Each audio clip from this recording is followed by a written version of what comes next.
ये तो आपका बहुत बड़ा प्रश्न है और पिछले 10 साल से इस प्रश्न का सवाल हम भी ढूंढ रहे हैं, जवाब ढूंढ रहे हैं भारतीय किसान यूनियन से।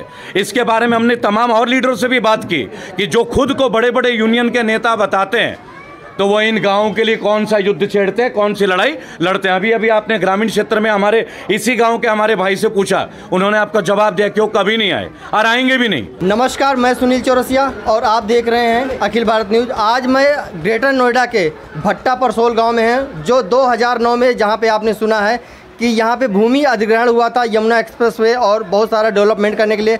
उस समय यहाँ पे मायावती की सरकार थी। किसानों और सरकार के बीच में काफ़ी मुठभेड़ हुए, किसान भी यहाँ पे काफ़ी घायल हुए, कुछ लोगों की मृत्यु भी हुई। सोशल मीडिया पे काफ़ी छाया रहा। उस समय यहाँ पे कई राजनीतिक पार्टियाँ जैसे कांग्रेस, बीजेपी, सारी पार्टियाँ यहाँ पर आईं।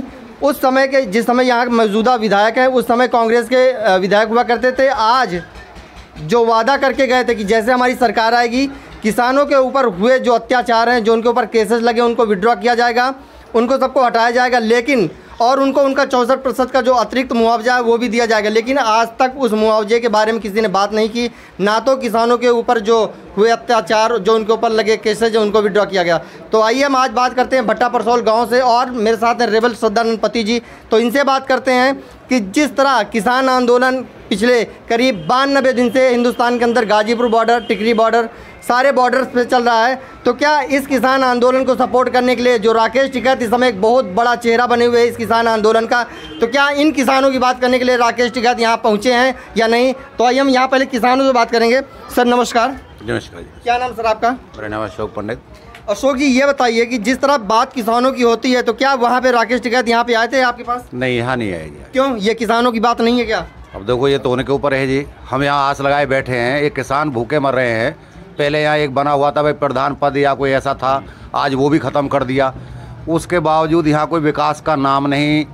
रही बात ऐसी आसपास के गांव हैं जो, उन सबको 64% भी दिया जा रहा है, यहाँ के किसान को वो भी नहीं है। ऐसा क्यों? ऐसा क्यों? अब ये तो ये गवर्नमेंट जो चल रही है ये जानती है जी।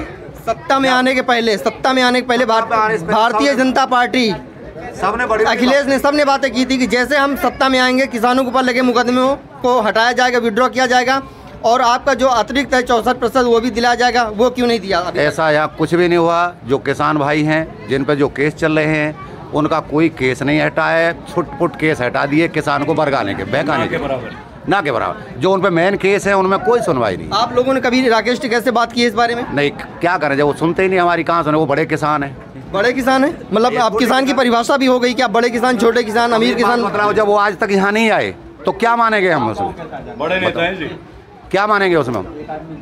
रेबल जी, जिस तरह आप इस एक एक्टिविस्ट हैं, पूरे हिंदुस्तान में, पूरी दुनिया में आपके फॉलोअर्स हैं, आपने बड़े बड़े मुद्दों पे लोगों की मदद की है, सवाल उठाए हैं, उनका सारा कुछ किया, निपटारा भी करवाया है। राकेश टिकैत जिस तरह पूरे हिंदुस्तान के अंदर घूम घूम के अपनी राजनीति को चमका रहे हैं, उनको क्या भट्टा परसोल नहीं दिख रहा था? देखिए, जय हिंद जय भारत में रेबल सदानंद पति। सबसे पहले मैं आपको एक बात बताना चाहूँगा। आधुनिक भारत में आज जो भूमि अधिग्रहण के ऊपर बात होती है, उसके जन्मदाता, उस जन्मभूमि पे आप खड़े हैं इस वक्त। भट्टा परसोल, ये भट्टा की वीर धरती में आप इस वक्त खड़े हैं। इन्होंने शहादत दी, पुलिस में मुकदमे झेले, और उनकी शहादत का कोई मोल नहीं। आज भी मुकदमे चल रहे हैं। तत्कालीन राहुल गांधी जी यहीं पे मोटरसाइकिल में आए थे, और जो आज इस क्षेत्र के विधायक हैं उन्हीं के बाइक में घूमने आए थे। तब वो कांग्रेस के होते थे, और तब वो कांग्रेस में थे, और अब वो बीजेपी के वर्तमान में मौजूदा विधायक हैं। और क्या विडंबना है, आप देखिए कि ये जो दो गांव हैं, इनको बाकी सब आसपास के गांव को 64% का अतिरिक्त मुआवजा कब का मिल चुका, कब का, लेकिन आज तक ये हाशिए पे। क्यों? क्योंकि ये किसान थे जिन्होंने अपने ज़मीन का उचित मूल्य का हक मांगा था।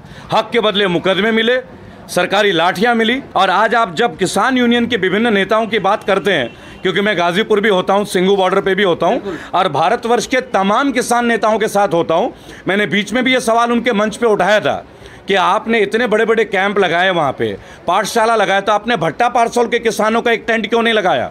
उनको बुलाते जिनके नाम पे आंदोलन था, तो पता चलता कि आप उनके लिए आपने क्या किया है पिछले 10 साल में। इनके प्रयागराज में जो केस चल रहे हैं, पहले इलाहाबाद कोर्ट हम बोलते थे, माननीय उच्च न्यायालय, आज तक ये अपने ज़मीनों का पैसा बेच के पुलिस के चक्कर और अदालती चक्करों में फिजूल खर्च कर रहे हैं। अब इनकी ज़मीन को ग्रीन बेल्ट में तब्दील किया जा रहा है। ग्रीन बेल्ट यानी वहाँ कोई औद्योगिकरण नहीं होगा, और आसपास के जितने गांव हैं तमाम गांव के जमीन एक्वायर। ऐसे हो रहा है जी, ऐसे हो रहा है भाई, जोर से बोलेंगे एक बार, गलत है नहीं है? और जिस गांव ने पूरे भारत में एक इतिहास रचा कि किसान पहली बार अपनी हक की लड़ाई लड़े, क्या कोई किसान अब अपने हक की लड़ाई लड़ेगा? क्योंकि जो किसान लड़ रहा था उसके परिवार वाले आज भी मुकदमा झेल रहे हैं, अपने घर के सोने के जेवरात बेच के वकीलों के पीछे खर्च कर रहे हैं और अदालती बाबू के चक्कर काट रहे हैं। एक भी किसान यूनियन का कोई नेता ने कभी इनका कोई प्रतिनिधित्व नहीं किया, और ना ही कोई सरकार ने। तत्कालीन बसपा की सरकार थी, फिर समाजवादी पार्टी का सरकार आया, अब ये योगी सरकार जिन्होंने बोला था हम आते ही ये मुकदमे वापस लेंगे, कही थी जी भाजपा वालों ने, वापस हो गए मुकदमे। अतिरिक्त मुआवजा मिल गया क्या? जोर से बोलिए, मिल गया क्या? अच्छे दिन आ गए क्या? देखिए, मेरी इस जमीन से वैसे भी एक निजी ताल्लुकात हैं, मैं आपको बता दूं, और मुझे लगता है हर व्यक्ति को अपने ताल्लुकात के हिसाब से एक कुर्बानी दे देनी चाहिए। क्षेत्र में लोग आवाज़ उठाते हैं, उनकी आवाज़ को दबा दी जाती है। यहाँ से 30 किलोमीटर के दायरे में एशिया का सबसे बड़ा एयरपोर्ट बन रहा है, जेवर इंटरनेशनल एयरपोर्ट। और क्या मुआवजा मिला था इनको? किसान किसके लिए लड़ रहे थे?